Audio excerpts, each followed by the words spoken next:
first, what do we mean by influencing? Influencing is the ability to alter another person's thinking or behaviors. We'll discuss the concept of influencing in the context of our Plant Pals project at Office Green.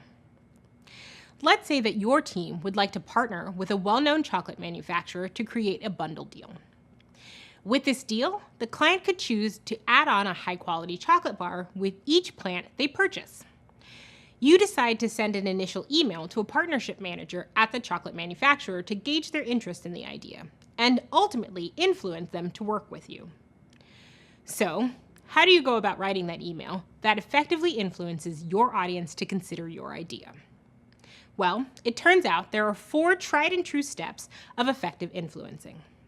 Leadership expert Dr. J.A. Conger identifies the steps to effective influencing as establish credibility, frame for common ground, provide evidence, and connect emotionally. Let's discuss each step. The first step to effective influencing is to establish credibility. During this step, you make the case for why your audience should listen to you. According to Dr. Conger, credibility comes from 2 sources: expertise and relationships. You need to demonstrate to your audience that you're an expert on a given topic, whether that's through professional experience, extensive research, or something else. And you need to demonstrate relationship credibility by establishing that you're honest, trustworthy, and someone who they'd want to work with. To establish credibility, you might kick off your Office Green email by greeting the recipient by name, then writing something like, "I'm Elita, a lead project manager at Office Green. Your colleague Alex passed on your contact information.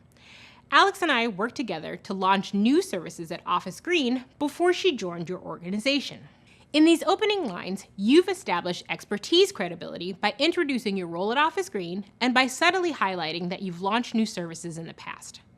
And to demonstrate relationship credibility, you've established that you and the recipient have a shared contact who has worked closely with you in the past and can vouch for your trustworthiness and emotional intelligence. The second step is to frame for common ground. In this step, you'll make the case for how your idea can benefit your audience. To determine this, you'll need a strong understanding of your audience and their values. In essence, what about your idea will appeal to them, and how will they stand to benefit from agreeing to your idea? In our Office Green email, you might establish that you've researched their organization extensively and believe that this new service might align with their current offerings.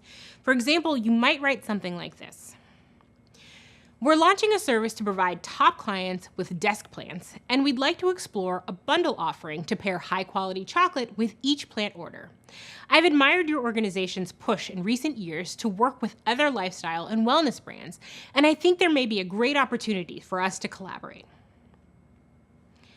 In this portion of the email, you've established that you've done your research on the organization and that their previous partnerships indicate that working together might be a great fit. The next step is to provide evidence. In this step, you'll make your case through hard data and persuasive storytelling. Numbers aren't strong enough on their own. They need stories to liven them up. In our Office Green email, you might appeal to your recipient with a line like, "We recently surveyed clients to gauge interest in this kind of offering, and your brand came up again and again." In this example, you've provided evidence through the results of client surveys, which showed overwhelmingly positive brand recognition for our shared audience. The last step is to connect emotionally. In this step, you'll demonstrate to your audience that you're emotionally committed to your idea, and you'll do your best to match their emotional state. In our Office Green email, you might demonstrate an emotional connection by tapping into their brand ethos. For example, you might write something like, "We've been following your profile on Instagram and love your posts on chocolate's connection to living a well and balanced lifestyle. Perhaps we can discuss combining forces to bring this message to an even wider audience." And then you end your note with a friendly closer. Something like, "If you're interested, I'd love to connect and share what our partner program is all about." To recap, establishing credibility, framing for common ground, providing evidence, and connecting emotionally are 4 proven effective steps you can apply when attempting to influence others. Dr. Conger also identified 4 common mistakes that people make when attempting to influence others. They'll often approach their audience too aggressively, and that tends to put people off ideas entirely. They might also resist compromise, which is crucial for any kind of mutual agreement. They'll focus too much on developing their argument for the idea and not enough time establishing credibility, framing for common ground, providing evidence, and connecting emotionally. And they'll assume that they can work out an agreement through just one conversation. These mistakes can jeopardize your attempts to influence others and limit your ability to build relationships. So be mindful of these common mistakes when preparing to pitch another person on your big idea. But influencing is about more than just your approach. In fact, so much of your ability to influence others comes from your own sources of power. Throughout your career, you'll rely on your sources of power to influence others to do great work in service of the project goals. In his book, The Elements of Power, Lessons on Leadership and Influence, the researcher Terry Bacon determined that most power sources fall into 2 buckets, organizational and personal. From these power sources, we picked out the ones we feel are most important to cover here.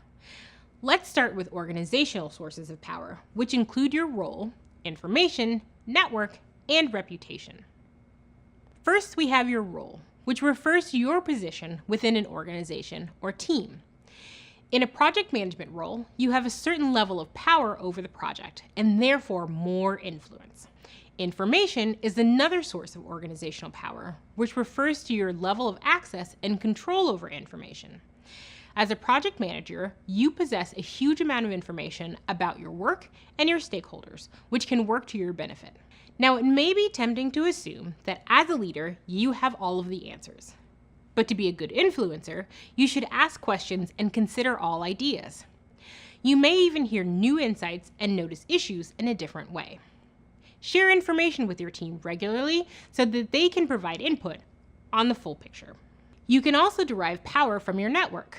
This refers to people you're connected with professionally and personally. Strong connections within your organization and beyond it can boost your ability to influence others and help your project continue on.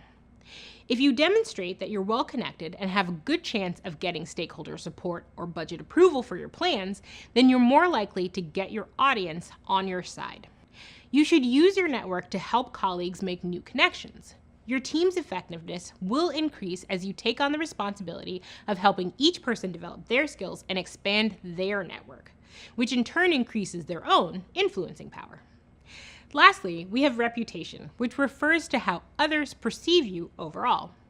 As you might expect, people with positive reputations tend to be more influential than those with negative reputations. One way I've noticed this play out is through collaboration. If you're a good collaborator, you can boost your reputation by becoming known for being easy to work with, keeping your commitments, and helping others achieve their own goals. Your role, access to and control of information, network, and reputation are important organizational sources of power to be aware of. It's also important to identify power sources that come from you. These are referred to as personal sources of power, which include knowledge, expressiveness, history, and character. I like to think of these as your own personal superpowers. Knowledge refers to the power that you draw from your expertise in certain subjects, your unique abilities and skill sets, and even your ability to learn new things. What comes to mind when you think about an influential leader? Typically, they have a lot of knowledge in their field, and you're more likely to trust their opinion.